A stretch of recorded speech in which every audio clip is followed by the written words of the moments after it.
आज हम पढ़ने वाले हैं घन के बारे में। और इससे पहले मैंने जो वीडियो अपलोड की है उसमें हम पढ़ चुके हैं घनाभ के बारे में। देखो हम घन में क्या पढ़ेंगे कि जो हमारे पास घन में एग्जाम में क्वेश्चन बनते हैं वो तो पढ़ेंगे ही, पर उसके लिए जो बेसिक चीजें हैं वो पढ़ने की कोशिश करेंगे। जैसे हमारे पास इंपॉर्टेंट फॉर्मूले होते हैं। अगर आप क्षेत्रमिति पढ़ते हैं तो बिना फॉर्मूला का आप एक भी क्वेश्चन को सॉल्व नहीं कर सकते हो। इसीलिए सबसे जो बेसिक चीज है वो फॉर्मूला है। और हम घन में जो फॉर्मूला होते हैं वो आयतन होते हैं, और total surface area, lateral surface area, और हमारे पास विकर्ण। 4-5 फॉर्मूले होते हैं जो कि हम आज की क्लास में सीखेंगे। फिर जो हमारे पास क्वेश्चन होंगे वो क्वेश्चन सॉल्व करेंगे। तो सबसे पहले हम फॉर्मूला पढ़ेंगे, उसके बाद जो भी हमारे पास क्वेश्चन होंगे उसको सॉल्व करेंगे। तो आइए मैं आज की क्लास में बात करता हूँ घन के बारे में। तो सबसे पहले मैं यहाँ पे घन का चित्र बनाता हूँ, और वो हमारे पास होता है ये इस प्रकार से। मैंने घनाभ का चित्र बनाया था जो कि आप जाके देख सकती हो। घन और घनाभ में कुछ डिफरेंस नहीं होता है, बस यहाँ पे सिर्फ थोड़ा सा डिफरेंस होता है। जैसे आपने आयत और वर्ग पढ़ा है, तो आयत हमारे पास लंबाई और चौड़ाई दोनों डिफरेंस होता था। तो उसी प्रकार से वर्ग हमारे पास चारों भुजा सेम होती है। ठीक उसी प्रकार से हमारे पास जो घन होते हैं, घन का भी जितने साइड्स होते हैं वो इक्वल होते हैं। अगर मैं बात करूं तो ये इसकी ऊंचाई है और ये हमारे पास ए है, ये हमारे पास चौड़ाई है जिसका मान ए है, और ये हमारे पास लंबाई है, और ये हमारे पास लंबाई है, इसकी भी मान ए है। क्योंकि हमारे पास जितने भी साइड्स होते हैं घन में सब इक्वल होते हैं। अब मैं इसके फॉर्मूले की बात करता हूँ। अब आप देखिए कि हमारे पास घन में कितने फॉर्मूले होते हैं। देखो आप वीडियो को कंप्लीट देखने की कोशिश करिए। जब आप ये सोचेंगे कि मैं कल देखूंगा, परसों देखूंगा, तो ऐसे करके आप किसी भी वीडियो को नहीं देख सकते हो। इसीलिए जितना टाइम मिले आप वीडियो को कंप्लीट देखने की कोशिश करें या फिर प्रयास करें। अब हमारे पास यहाँ पे घन है, तो सबसे पहला जो फॉर्मूला हो जाएगा मैं यहाँ पे लिखता हूँ फॉर्मूला।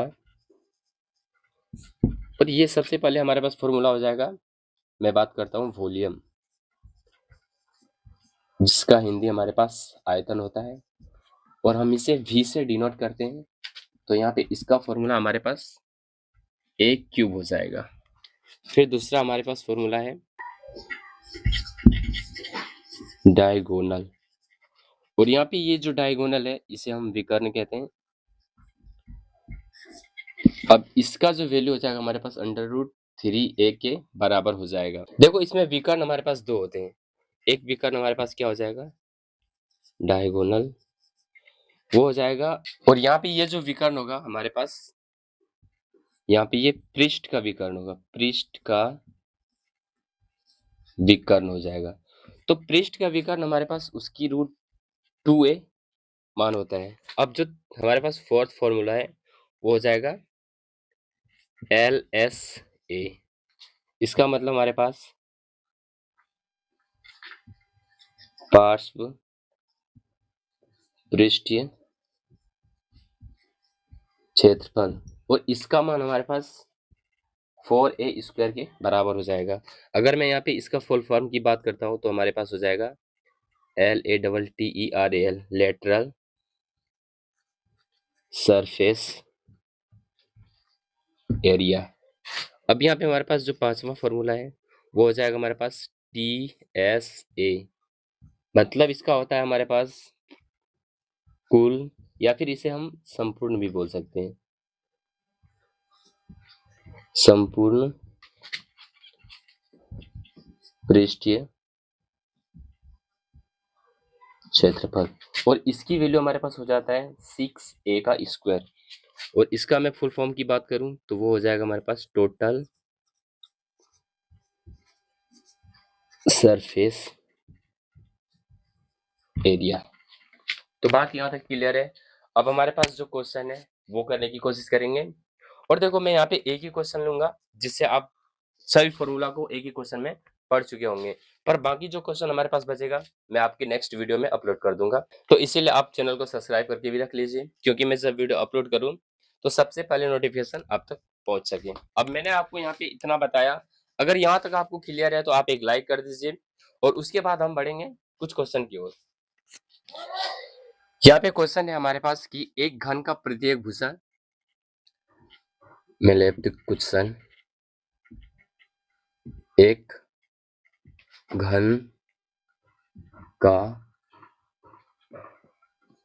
प्रत्येक भूसा 9 सेंटीमीटर है। अब यहाँ पे क्वेश्चन तो हमारे पास ये है कि एक घन का प्रत्येक भुजा 9 सेंटीमीटर है। इसके बाद जो भी क्वेश्चन बनेगा मैं 5 क्वेश्चन बनाऊंगा। 5 क्वेश्चन कैसे बनेगा कि सबसे पहला क्वेश्चन हमारे पास हो जाएगा इसकी आयतन कैसे निकालते हैं, इसके बाद इसका टोटल सरफेस एरिया कैसे निकालते हैं, फिर पार्श्व विशिष्ट क्षेत्रफल और इसका जो डायगोनल होगा वो भी हम निकालेंगे। तो एक क्वेश्चन में मैं सारी चीजें क्लियर कर दूंगा ताकि आपको ये पता पड़े कि जब भी आप किसी क्वेश्चन को सॉल्व कर रहे होंगे तो उसमें फॉर्मूला कैसे अप्लाई किया जा सकता है। अब देखो सबसे पहले मैंने आपको बताया था वॉल्यूम, जो होता है हमारे पास आयतन। मैं यहाँ पे लिखता हूँ सबसे पहले घन का आयतन, और वो हमारे पास क्या होता है ए का क्यूब। अब यहाँ पे आप बात को समझिए कि हमारे पास इस क्वेश्चन में ए की वैल्यू क्या है। तो मैं आपको बता देना चाहता हूँ हमारे पास घन जो होता है उनके सभी साइड्स इक्वल होते हैं। तो यहाँ पे हमारे पास ए जो होगा वो 9 सेंटीमीटर हो जाएगा। और आप देख सकते हैं कि प्रत्येक भुजा, इसका मतलब हमारे पास ए की वैल्यू 9 सेंटीमीटर हो जाएगा। अब आपको कुछ नहीं करना है, सिर्फ यहाँ पे ए क्यूब है और ए क्यूब मतलब 9 का क्यूब। तो आप देख सकते हैं ये हो जाएगा 9 गुना 9 गुना 9। फिर इसको हम कैसे लिखेंगे, 9 नमा 81 नमा 729 सेंटीमीटर। अब बताओ मुझे यहाँ पे ये भी सेंटीमीटर, ये भी सेंटीमीटर, ये भी सेंटीमीटर, तो यहाँ पे 3 सेंटीमीटर, इसका मतलब सेंटीमीटर का क्यूब हो जाएगा। फिर हम चलते हैं अगले फॉर्मूले की ओर। अब यहाँ पे हमारे पास पूछा जाएगा कि घन का विकर्ण क्या होगा। घन का विकर्ण क्या होगा, हम जानते हैं घन का विकर्ण हमारे पास √3a होता है और यहाँ पे √3 a की वैल्यू हम लिख देंगे 9। तो ये हो जाएगा हमारे पास 9√3 सेंटीमीटर।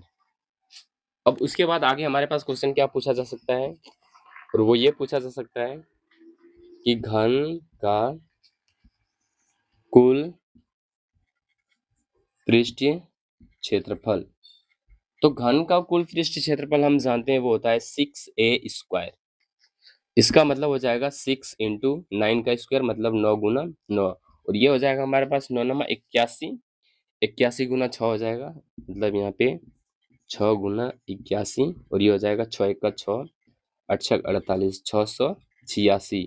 अब देखो यहाँ पे सेंटीमीटर, ये भी सेंटीमीटर, ये भी सेंटीमीटर, 2 सेंटीमीटर का गुना हो रहा है तो इसका मतलब सेंटीमीटर का स्क्वायर हो जाएगा। फिर हमारे पास क्वेश्चन क्या होगा, चौथा क्वेश्चन वो हो जाएगा घन का पार्श्व पृष्ठीय क्षेत्रफल। अब यहाँ पे देखो इसका क्षेत्रफल हमारे पास 4a² होता है, मतलब 4 × 9 का स्क्वायर, और ये हो जाएगा हमारे पास 4 × 9 नमा 81। यहाँ भी 2 सेंटीमीटर का स्क्वायर हो रहा है, इसका मतलब सेंटीमीटर स्क्वायर हो जाएगा, और 4 × 1 = 4, 8 × 4 = 32, 324 सेंटीमीटर का स्क्वायर। तो देखो यहाँ पे आपको फॉर्मूला याद तो वैसे नहीं हो पाएगा जब तक आप क्वेश्चन प्रैक्टिस नहीं करेंगे। आप जो भी चीजें याद करते हैं वो भूल ही जाते हैं, इसीलिए एकमात्र उपाय है कि आप प्रैक्टिस करिए। प्रैक्टिस करने से आप वो भी चीजें याद कर लेंगे जो आपसे याद नहीं हो पाते हैं। तो इसीलिए मैंने यहाँ पे 4 क्वेश्चन आपको बताया एक ही क्वेश्चन में।